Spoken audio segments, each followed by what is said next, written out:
বাংলাদেশে ট্রান্সন্যাশনাল এডুকেশনের বর্তমান অবস্থা ও ভবিষ্যৎ সম্ভাবনা নিয়ে গবেষণা প্রতিবেদন প্রকাশ করেছে ব্রিটিশ কাউন্সিল।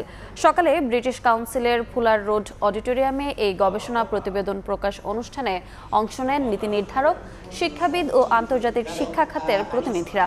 অনুষ্ঠানে প্রধান অতিথি হিসেবে অংশ নিয়ে বাংলাদেশে নিযুক্ত ব্রিটিশ হাইকমিশনার সারাহ কুক বলেন, বাংলাদেশে উচ্চশিক্ষার ভবিষ্যৎ বিকাশে ট্রান্সন্যাশনাল এডুকেশন গুরুত্বপূর্ণ ভূমিকা রাখবে। প্রতিবেদনটি এই খাতের চ্যালেঞ্জ ও সম্ভাবনা চিহ্নিত করতে সহায়ক হবে মন্তব্য করে তিনি বলেন, টিএনই বাংলাদেশের শিক্ষায় মান বৃদ্ধি ও অর্থনৈতিক উন্নয়নে ভূমিকা রাখবে।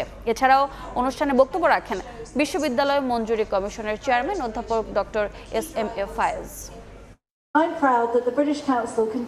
ব্রিটিশ কাউন্সিল বাংলাদেশে এবং ব্রিটিশ শিক্ষায় সাংস্কৃতিক বিনিময়ে একটি গতিশীল মাধ্যম হিসেবে কাজ করে যাচ্ছে। ব্রিটিশ হাইকমিশন এই প্রচেষ্টার পাশে দৃঢ়ভাবে রয়েছে। উচ্চশিক্ষার সুযোগ উন্নয়নে বিভিন্ন উদ্যোগকে সমর্থন করছে, যা আমাদের দুই দেশের মধ্যে টেকসই অংশীদারিত্ব তৈরি করে।